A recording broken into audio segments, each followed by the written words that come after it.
couple of weeks ago on my Facebook, we had a live video of Amaarah Daniels, the 3-year-old with stage 4 cancer, and a lot of people responded to that. One of the things I spoke about in that video was the fact that I believed that the world goes out complaining about the most silliest thing when you're going out and doing what you do every day. What we put in perspective there is the fact that there are people that have very serious challenges in life, and those challenges are either as a result of challenges that they deal with, or those challenges are to do with themselves. Well, Feroza Daniels is here. She's the mother of a 3-year-old that has stage 4 cancer, and she has Down syndrome, and she's a twin. Yes. And so we want to talk about that story, talk about Feroza's journey, talk about baby Amaarah's journey, and put that in perspective with the intention of letting you know that we need to connect more deeply when we complain about things, when we come back.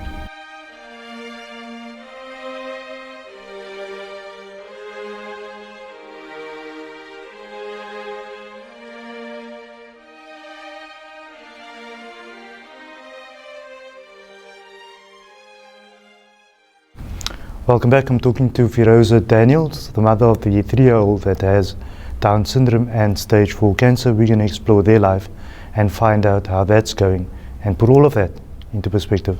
Feroza, welcome to the show. Assalamu alaikum. Good day, everybody. My name is Feroza Daniels, and I brought along Amaarah Daniels with us to you, Faizal, today. Then, of course, and I want to talk about her journey and her story and how that journey goes along with your life and your life story, so that our viewers can put things in perspective. Because the one thing I've been talking about for a long time, and I think for a very long time, is the fact that we tend to harp on anything negative that happens in our life, but we don't look at the challenges and the issues that people have in their lives that might be of real concern. And so I want to bring that forth through the story of Amaarah. So Amaarah is 3 years old, Yeah. Down syndrome and stage 4 cancer. Tell me about it. Amaarah is a twin. She's a twin A. She's the only one that has got Down syndrome. The other twin is a normal, healthy child. Her name is Amaarah. So you're saying that the other one is absolutely normal, Absolutely normal, yes. and obviously Amaarah was born with a disorder. Yeah. So for Amaarah from birth, it was like Amaarah was always the one that was motivating her to do everything what she's doing, and she never let anything down, because she took up from birth that challenge. I want to compete. But I want to rewind you first. I just want to go to that first day. Yeah, the first day of Amaarah. Okay, because now you are in hospital, and I'm assuming you gave birth in hospital like most people do today. Yes. And you are sitting there and they bring the children to you. Well, what's your thoughts at the time? Because you're sitting with At two birth? distinctly different children. At birth, when the pediatrician came and brought Amaarah to me, and they said to me, "Well, mommy, we need to tell you something." So I said, "No, it's fine. I knew already." And then they asked, you know? and then they asked, "How did I know?" So I said to them, "Actually, God came to tell me about it in my dreams, so it's fine." Tell me about that incident, because that sounds interesting. One evening I was sleeping, and then I was like, the slime came out of my mouth, and then I was sitting, and then I fell asleep again, and then the next morning I said to my husband that yes, one of my twins is not going to be a normal child. And then I started praying every night, and I said, just give me a child to be with. It was a dream. It was a dream, but it was a dream that I cannot explain to everybody. It's one of those dreams where you wake up in the morning and you feel that something's happening. Yes, it was a big challenge in your life, and I accepted immediately. So acceptance is the big part of illnesses as well. So it's an amazing experience that we are going through now. I won't say it's a challenge. I will say that this is a beautiful journey that I need to be realistic about it and just enjoy every moment and every minute with it. I like that you were saying that it's not a challenge, but normal definition and the viewer watching the show now would see that as a challenge in life. Yeah. Because they see and we see, and I'm the same, we see everything as a challenge. Yes. And until we see real challenges, I'm not sure if that changes the perspective. It does. It does. It does. It does change everything about you. Your ways, your behavior, your if you were that going out person like I was before, then I would say yes, it bring you back to earth. It will bring you so close that you need to realize that, okay, that need to step aside, concentrate on this. This is more important. Leave that off. It sounds like you're telling me that that God was trying to teach you a lesson about life, or put something in your path that would readjust the way that you think. I could say that. I could say that. You see, it was a big challenge for me, because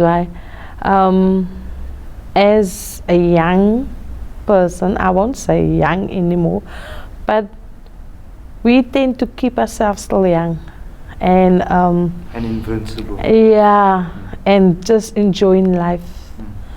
And knowingly that yes, you got a Down syndrome child, you just wanted to do everything still with all your kids. So after Eid al-Fitr, then my life has changed dramatically. At that 13th September at Red Cross in the maternity ward. No, not maternity ward, at the ultrasound ward. Yes. X-ray ward. It was a life change immediately. You sit there, you ask the doctor, you come for one thing, and here you get the shocking news, Mommy, this does not look good. You ask yourself, what can be? But what were you thinking at the time? Were you worried, or were you trying to tell yourself it's happened already? Whatever's happened, and I need to start the acceptance journey. I said to myself, what more must Amaarah still go through? That is the question I ask of God. What more must Amaarah still go through? How serious can this be? When the second doctor came in. Well, you fast forwarding. Are you now talking about the cancer diagnosis? Yes. Okay, just to let our viewers know, what's happened there was that Amaarah was born with Down syndrome, but some time has passed, and there's another rude awakening, and that is that she's got cancer. Cancer. Yes. What type of cancer was that? It was neoplastomia cancer. Neoplastomia cancer is like a piece of cancer growing on top of your kidney, and it's spreading all over in your stomach.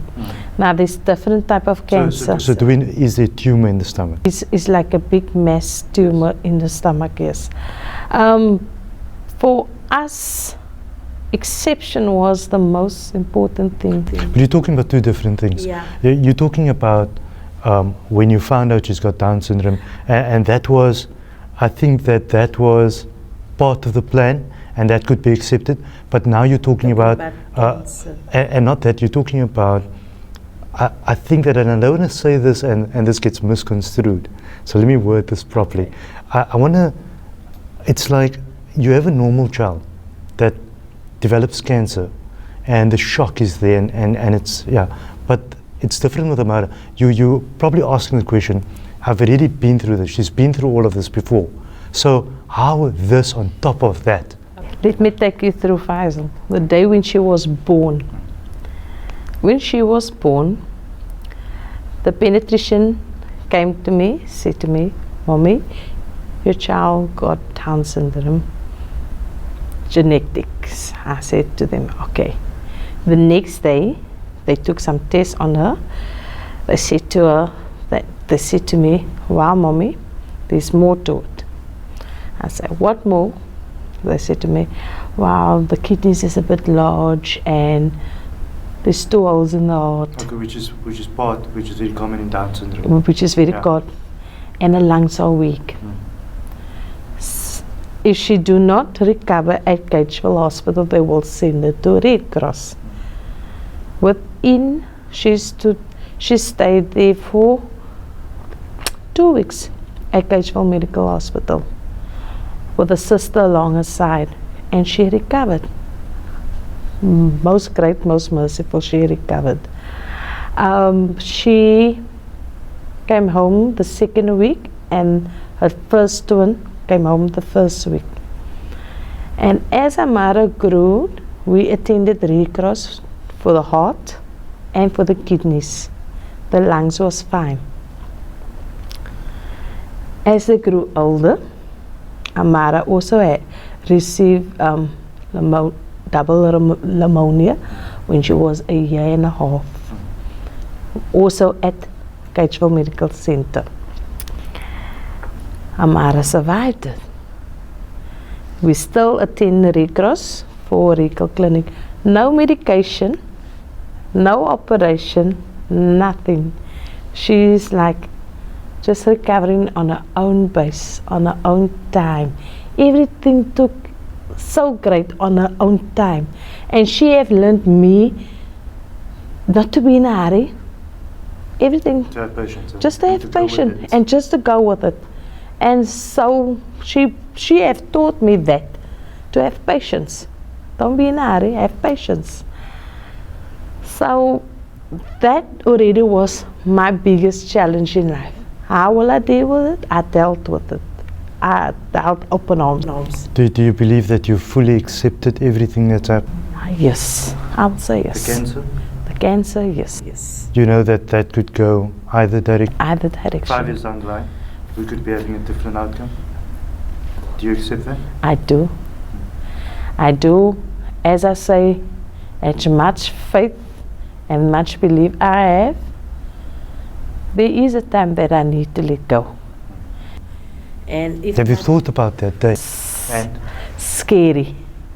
why do you say it's scary? Scary, as any mother would feel, the fear of losing a child. But you've understood that is a reality. That's a reality. But it's still scary.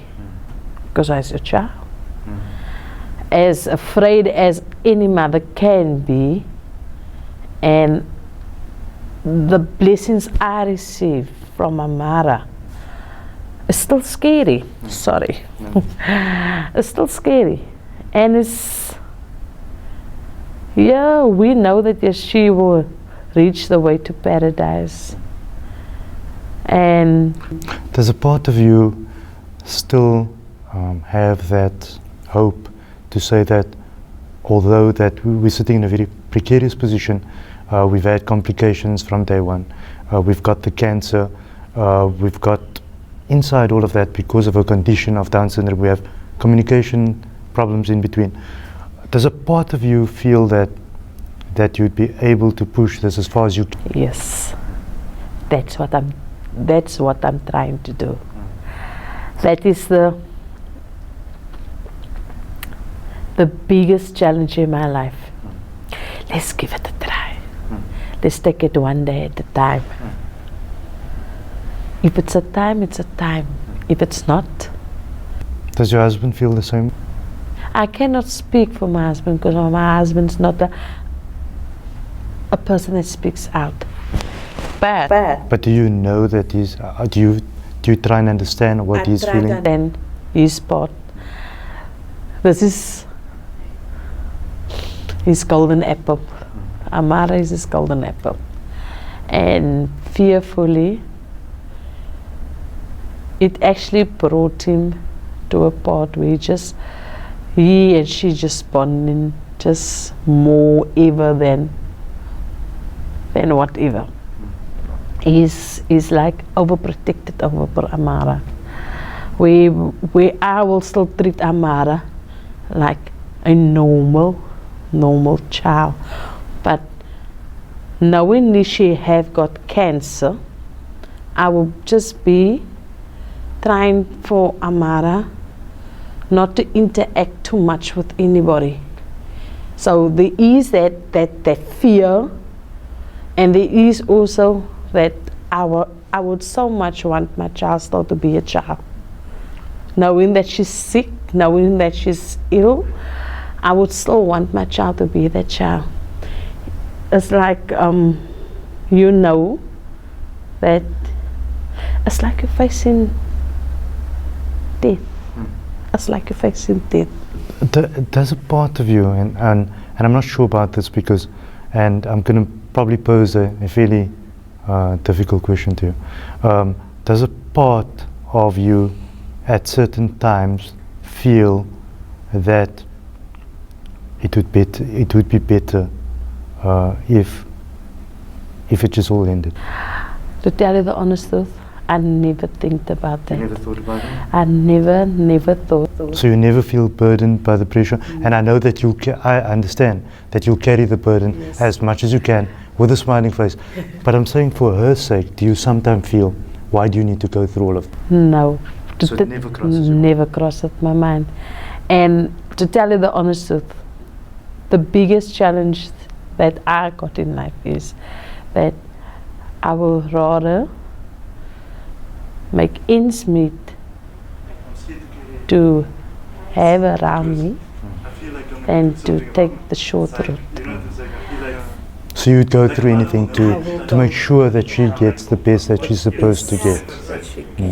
I will go that extra mile. She will be the quiet, peaceful child. That's why I needed to put the other two into a creche, because the other two is like hyper. She's hyper. She got so much energy. Now, every afternoon when she comes home, then she says, Mara, Mara, Mara, Mara. Then she wants to play with Amaarah. But then Mara's body don't. Then I must stop, and then I must talk to her. But in her mind, she will never give Amaarah that time of that peace of rest that Amaarah needs of just to let the rest, just for her to rest her body. Now I feel, as any matter, I think I'm doing the job that giving my child that enough rest that her body can heal enough. If I can do that for a very long time, I will do that, Faizal. Feroza, we're going to go for a quick break. When we come back, I want to talk to you about some of the advices that you have for other parents out there that might have very ill children, in terms of how you cope, because you seem you seem very strong and positive, and I want to tell our viewers about that. We're going to be back just after the break.